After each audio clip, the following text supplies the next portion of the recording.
사사기 11장 29절 말씀부터 33절 말씀까지 보겠습니다. 사사기 11장 29절에서 33절 말씀.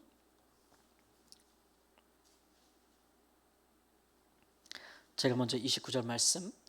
이에 여호와의 영이 입다에게 임하시니 입다가 길르앗과 므낫세를 지나서 길르앗의 미스베에 이르고 길르앗의 미스베에서부터 암몬 자손에게로 나아갈 때에 그가 여호와께 서원하여 이르되 주께서 과연 암몬 자손을 내 손에 넘겨주시면 내가 암몬 자손에게서 평안히 돌아올 때 누구든지 내 집 문에서 나와서 나를 영접하는 그는 여호와께 돌릴 것이니 내가 그를 번제물로 드리겠나이다 하니라. 이에 입다가 암몬 자손에게 이르러 그들과 싸우더니 여호와께서 그들을 그의 손에 넘겨주심에 함께합니다. 아로엘에서부터 민넷에 이르기까지 20성읍을 또 아벨그라밈까지 매우 크게 무찌르니 이에 암몬 자손이 이스라엘 자손 앞에서 항복하였더라. 아멘. 사사 입다가 하나님 앞에 기도하고 특별히 소원 기도를 하고 난 이후에 그가 암몬 자손을 대하여서 싸울 때 승리하였다. 암몬 자손이 이스라엘 앞에 항복하였다. 그래서 입다가 이스라엘의 사사가 되었다라는 내용입니다. 우리가 특별히 기도를 통해 살펴볼 것은 정말 소원 기도가 파워풀하구나 이제 이렇게 생각해 볼 수 있으나 사실 입다가 하나님께 드리는 그 소원 기도와 하나님께서 그를 통하여 이스라엘을 구원하신 것은 아무런 상관관계가 없습니다. 왜냐하면 입다가 하나님께 드린 소원 기도는 하나님이 들을 만한 것도 아니고 원하신 것도 아니고 바라신 것도 아니기 때문에 그렇습니다. 자기의 특별히 이제 이 소원기도 핵심은 그거잖아요. 입다가 드린 것은 큰 전쟁을 앞두고 지금 굉장히 자기가 두려운 상태예요. 이길 수 있는지 없는지 알 수가 없는 상태고, 그런데 자기가 만일 이 전쟁에서 이길 수 있다면 그가 뭐 하나님께 영광을 돌린다거나 뭐 이스라엘을 구원한다거나 그런 생각이 있는 게 아니고, 처음부터 그가 이 일을 하게 된 배경은 우리가 이제 앞에 내용들을 살펴보면 이 입다는 길르앗이라고 하는 그 요단 동편이죠. 그쪽 땅에 길르앗의 많은 아들들 중에서 이제 기생으로 말미암아 태어난 아들이기 때문에 그 본처들이나 첩의 아들들로부터 이렇게 내침을 받아가지고 기업에서 쫓겨난 사람이에요. 근데 이 사람은 기생의 아들이긴 하지만 굉장히 용사라 그랬어요. 그러니까 싸움도 잘하고 기골도 좋고 사람이, 그리고 내용을 보니까 말도 참 잘해요. 그리고 똑똑해요. 이 사람이 간혹 그런 일들이 있잖아요, 그죠? 그랬는데 이제 암몬 자손이 쳐들어오기 시작하니까 나와 싸울 사람이 없는 거예요. 그러니까 길르앗에 있는 장로들이 모여서 차라리 우리가 내쫓아낸 그 입다를 가서 데리고 오자. 그래서 가서 이제 부탁하는 겁니다. 와서 좀 싸워줘. 싸울 자가 없어. 그러니까 입다가 언제는 나를 내쫓더니, 기생 출신이라고, 기생의 아들이라 내쫓더니 어려워지니까 나한테 와서 도움을 청하느냐 그러면서 조건을 내세우는 거죠. 만일 내가 너희들을 대신하여 나가 싸우면 내가 너희들의 머리가 되겠느냐 그러죠. 내가 너희들의 장관이 되겠느냐, 너희를 다스리는 자가 되겠느냐. 그러니까 그 마음이 급한 길르앗 장로들이 그렇게 될 것이다 라고 얘기하죠. 그래서 이쪽에 뭐가 이루어진 거예요? 정치적인 타협, 거래가 이루어진 거예요. 그러니까 입다가 지금 사사가 된 것은 그가 이제 뭐 하나님이 임명해서 된 것도 아니에요. 그러니까 정치적인 거래에 의해서 된 것입니다. 그럼에도 불구하고 하나님이 그를 통하여 지금 이스라엘을 구원하시는 까닭은 무엇이냐 그러면 그 앞선 내용을 보면은 하나님께서 근심하셨다 그랬어요. 그러니까 이스라엘 백성이 계속 범죄하는데 하나님이 자꾸 사사를 보내도 그들을 구원하여도 그들은 또다시 범죄하게 되는데 하면 할수록 그 범죄함이 더 심각해지는 거예요. 그래서 하나님께서 이스라엘 백성들이 더 큰 그 어려움과 이방인의 압제에 빠지는 것을 볼 때 이스라엘 백성들이 막 부르짖으니까 하나님이 근심이 된 거예요. 그러니까 어떤 근심이겠어요? 저걸 냅두려고 하니까 너무 불쌍하고, 그렇다고 구원하려고 하다 보니까 그 구원하는 것이 그들이 여호와께로 돌아오게 되는, 그들이 정말 모든 우상을 버리고 하나님의 말씀으로 돌아오게 되는 것 같지 않고 그때뿐이니까 하나님 마음에 근심이 됐어요. 그래서 하나님께서 사사를 세우기도 전에 이런 거래가 이루어지는 겁니다. 그럼에도 불구하고 오늘 말씀의 첫 번째 말씀 보니까 여호와의 영이 입다에게 임하셨다라고 얘기하겠어요. 아니, 하나님이 택한 사람도 아니에요. 하나님이 정한 사람도 아니고 또 하나님이 기쁘게 임명한 사람도 아닌데 왜 여호와의 영이 그에게 함께 하는가? 왜 그럴 것 같아요? 예, 하나님의 백성들을 위한 하나님의 근심의 반영이에요. 그러니까 이런 자를 통해서라도 하나님이 긍휼을 베푸시겠다는 하는 하나님의 의지의 표현. 하나님이 이제 우리랑 다른 것은 하나님은 그의 백성에게 항상 성실하죠. 예, 하나님은 그의 백성을 버려요, 안 버려요? 안 버려요. 예, 하나님은 그의 백성을 버리지 않기 때문에 어떤 상황에서든지 하나님의 그의 백성들을 향한 긍휼이 심판보다 큰 거예요. 그렇죠? 그러니까 그 긍휼을 베푸실 때 이런 자를 통해서라도 하나님은 이스라엘 백성들을 구원하시는 은혜를 베풀어 주시는 거예요. 예, 지난 주일 설교를 아시는지 모르겠지만 불쌍히 여겨주시는 거라고요. 불쌍히 여겨주시는 거. 그런 차원에서 하나님이 행하시는 거예요. 근데 사람들은 이런 것을 보면은 서원 기도가 파워풀하구나 이렇게 생각하기 쉽죠. 근데 언제 하나님께서 이스라엘 백성들에게 제사에 대해서 서원 기도에 대해서 말씀하시기를 사람을 드리라 한 적이 있습니까? 인신 제사를 하나님께서 명하신 적이 있습니까? 그거 하나님이 기뻐하시는 겁니까?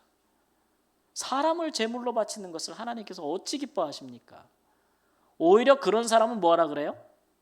죽이라고 율법에 얘기하죠. 인신 제사를 드리는 자는 죽이라고 하나님이 명하시고 있는데 이것이 버젓이 이스라엘 민족의 지도자가 버젓이 인신 제사를 서원한다는 것은 그만큼 얼마나 이들이 하나님에 대해서 무지하며 하나님의 말씀이 그들에게 잊혀진 지가 오래되었는지를 보여주고 있는 것이에요. 그러면 입다는 왜 인신 제사를 서원했을까요? 그게 이 큰 전쟁을 엎들고 여호와의 도움을 이끌어낼 수 있는 가장 강력한 방법이라고 생각하는 거죠. 우리가 이제 이 입다가 등장하는 사사기 10장에 보면은요, 이스라엘의 우상 숭배가 얼마나 더 심해졌는지를 알 수 있어요. 전에는 바알 숭배 하나만 언급되고 있는데 10장에 가보면은 그 주변에 있던 온갖 우상들을 다 끌어다가 섬기고 있어요. 제가 그거를 7가지로 나오는데 바알, 아스타롯, 아람의 신들, 시돈의 신들, 모압의 신들, 암몬 자신의 신들, 블렛 사람들의 신들을 다 섬겼대요. 그러니까 이제 만신전이에요. 그러니까 헬라어로 말하면 판테온. 여러분 그리스에 가면은 판테온이라고 있어요. 로마에 가면 판테온이라고 있어요. 그 판테온 신전인데 거기 가면 세상의 온갖 신들을 위한 신전을 지어놨어요. 거기 안에 들어가서 이렇게 보면은 되게 휘황찬란한 건축물인데 그 안에 당시 온갖 신들의 이름이 다 들어가 있어요. 이스라엘은 이미 만신전이 되었어요. 만신전. 온갖 민족의 신들을 다 섬겨. 근데 그 고대 근동의 대부분의 신들이 다 인신 제사를 드렸거든요. 왜 인신 제사를 드리느냐 그러면 자기에게 어떤 강력한 소원이 있을 때에 자기에게 가장 귀한 걸 바치는 거예요. 그러면 신이 들어줄 거라 생각하는 거죠. 그럼 사람에게서 가장 귀한 게 뭐예요? 자식인 거예요, 자식. 그래서 자식 중에서도 누가 더 귀해요? 영자, 말순이 뭐 이렇게 뭐 옛날로 가서 누가 더 귀해? 아들. 아들 중에서도 첫째, 둘째, 막내. 첫째, 그 장자를 불살라 죽이는 거예요. 그게 이웃 나라에서 행해지던 일이잖아요. 모압에서 행해지던 일이잖아요. 그 신들도 섬겼어요. 그러니까 이 사람은 지금 여호와를 아는 게 아니에요, 그죠? 하나님을 아는 사람이 율법을 아는 사람도 아니야. 근데 자기가 가진 지금 이스라엘 민족의 만연한 우상 숭배의 그 방법을 그들이 생각해 볼 때 지금 이 방법밖에는 자기가 위안을 찾을 방법이 없고 이런 기도만이 가장 강력한 이스라엘의 결속력을 가져올 수 있다고 생각하는 거예요. 마치 이순신 장군이 전쟁에 나갈 때 어떻게 나갔어요? 다 불사르고 나갔잖아. 그래 안 그래요? 황산벌에서 계백 장군이 나갈 때 어떻게 나갔어요? 자기 가족하고 다 죽이고 나갔잖아요. 이거 뭘 보여주는 거예요? 누구를 위한 거예요? 누구를 위한 거예요? 같이 싸움에 나가는 사람들에게 자기 각오를 보여주는 거예요. 그렇죠? 돌아오겠다 안 돌아오겠다. 나 돌아오겠다 안 돌아오겠다. 안 돌아오겠다. 건너갈 다리를 불사른 거예요. 예. 나 내 소중한 거 다 바친다 이거예요. 따르라 이런 거지. 이런 거. 그러니까 진정으로 하나님께 드리는 모양새도 아니에요. 예. 그래서 어떻게 됐어요? 이 서원기도 전쟁에서 이겼어요, 안 이겼어요? 이겼네. 어떻게 돼? 서원 기도를 어떻게 해야 돼? 이행을 해야 돼, 말아야 돼? 해야 되죠. 그래서 승전 가운데 돌아오는데 누가 뛰어나와요? 하나밖에 없는 자식이 뛰어나오는 거예요. 누구예요? 문안동녀 아니에요. 자기 딸. 그 서원을 이행해야 돼, 말아야 돼요? 율법대로라면 행하면 안 되지, 그죠? 예. 근데 이행하잖아요. 이게 너무 충격적이어가지고 성경학자들이 이게 너무 충격적이어가지고 이거를 실제로 이 딸을 제사로 드렸을까의 고민이 너무 많아요. 어떻게 해서든지 이걸 부드럽게 보려고 굉장히 많이 노력을 해요. 그래서 이거 실제로 제사를 드린 게 아니고 남자를 모르고 평생 독신으로 살게 했다, 이렇게 우회적으로 해석하기도 해요. 아유, 그래야지 이거 이스라엘이 이 지경까지 받았다는 거 진짜 감당이 안 된다는 거예요. 설마 이렇게. 근데 문자 그대로, 성경 그대로 의미하는 바는 분명해요. 분명하죠. 그 다음부터 이스라엘에게는 이 딸이 처녀로 죽음을 인하여 애곡하는 습관이 생겼다는 거죠. 관습이. 그 딸이 몇 달을 말미로 달라 그래요. 2달을 나한테 말미로 달라 그래서 혼자 친구들하고 와서 맨날 울고 불고 이제 자기를 위해 슬퍼하다가 그렇게 이제 이행하는 것을 볼 수가 있어요. 그래서 우리는 정통적으로 그냥 문자적으로 이해를 해요.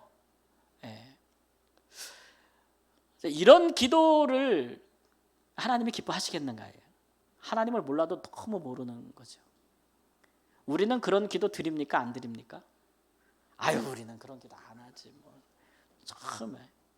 근데 여기까지는 안 가도 비슷한 일들은 일어나요. 기도라는 것, 특별히 서원이라는 것은 나를 드리는 거예요. 그죠? 나를 드리는 거예요. 내 자신을 드리는 거예요. 그게 서원이에요. 근데 우리는 그거 잘 안 하려고 그러지. 나를 드릴 생각을 안 하고 내게 있는 것 중에서 가장 소중한 것을 드리고 싶은 거지. 그게 서원이라는 형태로 하나님께 나타나요. 특별히 우리 인생의 큰 일을 앞두고, 아주 큰 일이, 이거 하나님 꼭 이루어 주셔야 돼. 근데 이거 만만치 않아. 안 이루어질 것 같아. 이거 진짜 안 되는 일이야. 내 힘으로 가능성이 없는데 하나님 앞에 한번 승부수 걸자. 하나님은 또 믿어. 그런 믿음은 있어. 그러니까 또 승부수를 걸자. 그래가지고 한다는 서원 기도가, 하나님 내 아들을 바치겠습니다. 주의 종으로 삼아 주십시오. 이런 거야. 옛날에 우리 부모님들이 얼마나 많이 기도했는지 몰라요.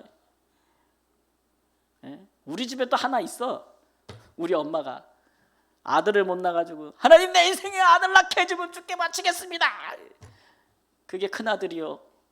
그 다음에 엄격하게 난 게 둘째요. 낳지 않으려다 난 게 저요. 뭐 이런. 근데 큰아들이 갔어요, 안 갔어요? 안 갔어.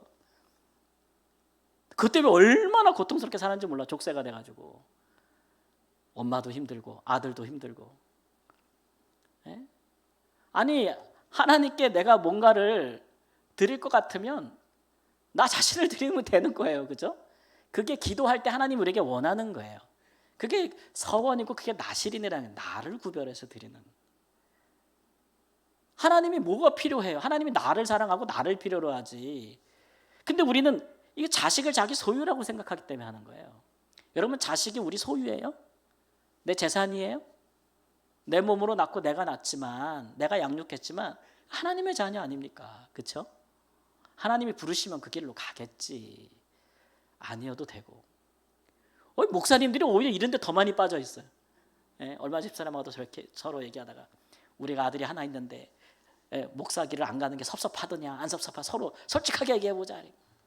우리는 하나도 안 섭섭하다고 해서 하나 더 있으면 모를까 이러면서 하나도 안 섭섭하다. 근데 목사님 중에 굉장히 섭섭해하는 분들 많아요. 안 가면 되게 섭섭해하는 분들 많거든요. 뭐 어떤 마음일 다 다른 마음일 수 있지만 내게 가장 귀한 것이 하나님께 드려지길 바라는 마음이겠죠. 근데 우리 자신보다 귀한 건 없습니다. 하나님이 우리의 자녀를 우리로부터 원하거나, 어떤 사람에게서 가장 중요한 거는 또 물질이야. 이 사람은 자기 인생에 돈이 가장 중요해. 그러니까 하나님께 서원 기도할 때마다 꼭 뭐를 드린다 그래? 하나님 요거 들어주면 요만큼 드립니다. 근데 하나님이 돈이 없어요?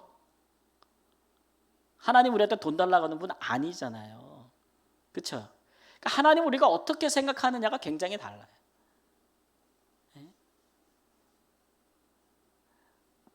하나님은 우리를 원해요. 기도자에게 원하는 것은 우리 자신이 하나님을 깊이 알고 하나님을 사랑하고 하나님의 뜻을 행하는 사람들이 되고,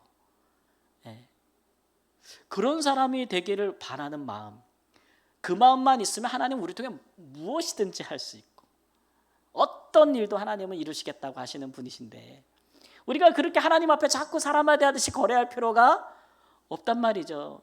내 자신을 드리는 것이 잘 안 되니까 자꾸 다른 것을 갖고 오는 거예요. 자꾸 다른 것을 갖고 들이대는 거야, 하나님 앞에. 근데 우리가 하나님을 바로 알면 그럴 필요가 없죠.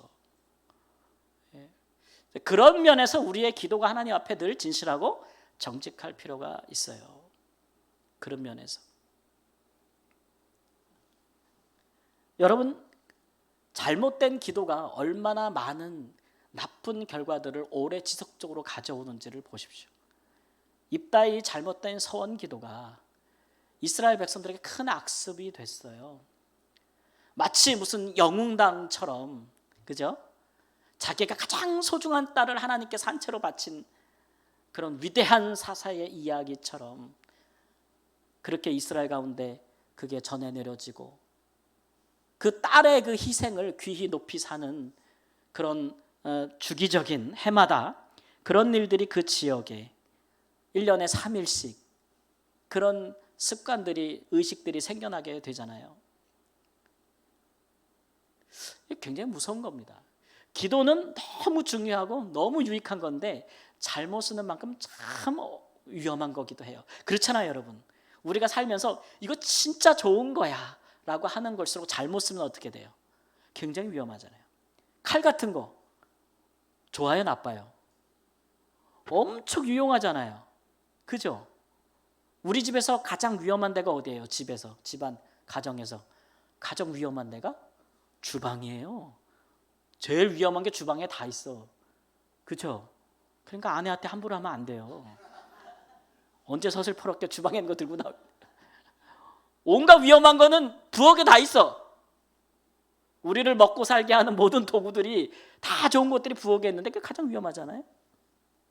우리가 하나님을 믿고 따르고 섬길 때 가장 중요한 은혜의 수단이 말씀과 기도고 이런 것들인데, 이게 잘못 쓰면 굉장히 위험해요. 제가 유튜브에 이렇게 기도 같은 것들을, 찬양을 검색하다 기도를 쳐봤더니 어떤 분이 뭐 선지자라고 하는 어떤 여자분이 영상을 올렸는데 실시간으로 뭐 한 200명 시청 중 이렇게 나오더라고요. 보니까 뭐 계속 24시간 돌아가는 것 같아요. 뭔가 봤더니 이분 그 주장이, 그분이 기도하는 소리를 듣기만 해도 삶에서 모든 문제가 해결되고 귀신이 다 떠나간대. 그래서 자기가 24시간 기도하는 걸 녹음해서 올리는 거예요. 그럼 그 뭐 하기만 하라고요? 듣기만 하래. 우린 기도 안 하면 돼. 듣기만 해. 그럼 그분이 또 거기서 한국말도 아니야. 그러니까 자기의 방언이죠. 네. 막 이상한 소리, 방언한 소리 24시간 틀어놔. 그럼 그걸 내가 듣기만 해도 내 삶의 귀신이 다 떠나가고 인생의 문제는 다 해결되고 하나님은 다 역사하고 막 이런 식의 설명을 해놨어. 그걸 실시간으로 듣는 사람이 200 몇 명이라니까. 나는 이렇게 해봤자 20몇 회밖에 안 나오는데 조회수가. 상대적인 박탈감이. 야, 진짜 나는 뭔가 이분 참. 사람들이 어디에 마음을 뺏기고 사는지 모르겠어요. 정말로 하나님을 그런 분으로 생각하고 있는 것인지, 그런 것입니까? 기도가 무슨 주문입니까? 중언부언하는 것입니까? 그런 거 아니잖아요. 기도는, 따라해보세요. 기도는 나를 하나님께 드리는 것이다. 내 마음도 내 생각도 기도하면서 계속 하나님을 배워가고 하나님을 알아가고 하나님과 교제하고 하나님의 사랑을 느끼고 그의 말씀을 듣기도 하고 또 내가 하나님께 구하기도 하고, 그러면서 점점 우리 주님의 마음을 가지게 되는 게 기도해요. 그래서 기도를 가장 잘하고 신실한 기도자의 참된 모습은 어떤 모습일까요? 예수님일 거예요. 기도를 많이 하는 분들은 예수님을 닮아가요. 하나님을 깊이 알아가니까. 근데 기도 많이 하는 분이 너무 땡땡땡, 너무 사람들에게 상처를 막 줘. 그냥 후벼 파. 막 듣기 싫은 말만 골라 해. 바른 기도가 하고 있지 않은 거예요. 우리가 그런 일에 착각을 하면 안 돼요. 영적이라는 것이 어떤 우리 한국에는 이렇게 무속신앙 같은 게 있어서 영적이라는 것이 어떤 사람들을 후벼파고 막 고통스럽게 하고 막 정신을 잃게 만들고 막 이런 거로 자꾸 생각한다고요. 가장 영적인 거, 가장 성령이 충만한 것은 모습은 예수 그리스도입니다. 우리가 지금 그거 예수님 닮기 위해서 기도하는 거고, 우리 마음의 소원은 인생에 누구보다도 더 무겁고 중요한 일이 있어서 나온 게 아니고 그 누구보다도 예수님 닮고 싶어서 나온 거예요. 그렇게 기도의 방향을 정하고 나가야 우리가 하나님이 기뻐하시는 기도를 할 수가 있어요. 그러면 기도가 그다음 즐겁고 기도 시간이 행복하고, 그런 거예요. 이렇게 쓰임받지 않는 기도의 용도는 우리를 위험하게 합니다. 근데 사람들이 왜 자꾸 거기에 빠지느냐 그러면 그렇게 해도 응답을 받는 것 같거든. 그렇게 하면 할수록 더 극단적인 어떤 서원이나 극단적인 선택을 하면서 뭔가 하나님 앞에 거래를 하면 나가면 날수록 뭔가 큰 응답을 받는 것 같거든요. 그런 것은 우리가 살펴봤지만 우리의 기도가 옳아서가 아니에요. 하나님이 그렇게라도 응답하지 않으면 우리가 살아날 길이 없기 때문에 그런 거예요. 긍휼이 심판을 이기기 때문에 그런 것뿐일 뿐. 그죠? 우리가 이럴 때 분별이 있어야 돼요. 분별이. 그러니까 누가 어디 기도 응답 크게 받았다고 해서 막 여기 가서 받았다 저기 가서 받았다 쫓아다니면 돼요? 안 돼요? 내가 기도하면 진짜 응답이 안 되는데 그분한테 가서 그냥 한 번 기도 받으면 된다. 그래서 거기 쫓아다니고 그러지 말고 우리 자신을 하나님 앞에 온전히 드리는 기도를 해보세요. 그렇게 자꾸 기도를 우리가 해갈 때 우리 어느새 지나다 보면 와, 정말 내가 평생에 이룩하지 못한 거룩함이, 내가 평생 이루지 못한 누구를 용서함이, 내가 정말 평생 내가 많은 봉사를 했어도 이루지 못했던 그 선한 마음이, 선한 인격이 내 안에 만들어져 가고 지어져 가고 있다는 사실을 깨달을 때 그것만한 응답은 없을 것입니다. 우리가 아무리 세상을 다 갖는 기적과 능력을 행하고 세상에는 많은 것을 소유하고 권력을 갖고 힘을 갖는다 해도 그것이 우리를 예수님을 닮게 하지 못해요. 그런 면에서 기도만큼 예수님을 닮아가는 가장 큰 유익이 없다는 것 생각하시고 이 밤에도 주여 무엇보다 내 자신을 드립니다. 내 인생을 받으소서. 내 말의 묵상과 내 말과 내 생각이, 내 뜻이 우리 주님이 기뻐하시는 모습이 되게 해주시고, 내가 좀 말 한마디를 해도 어리석고 사람을 상처 주는 말, 그런 분별 없는 말이 아니고 말 한마디를 해도 그 사람의 영혼을 살려주고 그 사람의 신앙을 세워주면서 사람을 도와주는 그런 말이 있는 인격자가 되게 해주시고, 하나님, 내가 누군가에게 가서 선한 말로 그에게 전도할 때 성령이여 그 사람이 예수의 사람이 되고 구원을 받을 수 있는 성령의 역사가 일어나게 하옵소서. 그렇게 기도하고, 하나님이여 내가 우리 예수님을 따라 조금이라도 따라 사는 모습을 살 때에 내 인생에 육신에 필요한 것이 있다면 하나님 책임져 주세요. 그걸로 인생의 문제는 퉁치고 하나님의 나라를 위해서 전심으로 구하고, 하나님 이 문제에 대해서 나 이거 너무너무 궁금해. 우리 기도도 이것도 되게 중요해. 우리가 살아가면서 막 기도에 신앙생활에 궁금한 점이 생기잖아요. 그렇죠? 궁금한 점이 생길 때 여러분 어떻게 하세요? 나한테는 잘 안 오더라고. 나한테는 잘 안 와. 오면 좋겠구만. 잘 안 오면. 그럼 목사님한테 가기 싫으면 어떻게 해야 돼요? 성경도 찾아보고 하겠죠. 성경 찾아봐도 모르겠어. 그러면 어떻게 해야 돼요? 기도할 때 하나님께 물어보세요. 하나님 벙어리요? 말을 안 해줘? 하나님이 말 못한다고 생각하면 우리 하나님 말 못하지 않잖아요. 알려줘요. 저도 그런 것에 대한 깨달음을 받은 게 참 많아요. 그럼 얼마나 기도가 재밌어요. 유익하고 구할 것이 있건 없건 하나님 앞에 내가 이 묻는 거에 대해서 하나님 오늘 내게 뭐라고 대답하실까? 부부간에도 좀 그런 걸로 교제하세요. 얼마나 좋아요? 얼마나 좋아요. 요즘 아내가 저한테 자기 기도하면서 있는 생각들을 막 얘기해줘요. 내가 이런 깨달음을 얻었어. 막 얼마나 흥분한지 침이 막 튀는 것도 몰라. 자기 얼굴이 이쁜지 아닌지도 막 거품이 막 이렇게 생기는 것도 몰라. 듣는 제가 기쁘겠어요, 안 기쁘겠어요? 야, 그렇구나. 그래서 참 다르네. 나는 이런 식이다, 당신은 저런 식이네. 하나님이 참 다르다. 그런 얘기 많이 하거든요. 예. 하나님이 기도할 때 원하는 건 우리 자신이에요. 내가 가진 거 뭐 말고, 그거 말고 하나님 나를 원하시네. 뭐 하나님 앞에 뭐 할 때 맨날 남 드리려고 그러지 말고 뭐 드리려고 그러지 말고 나를 드리세요. 예.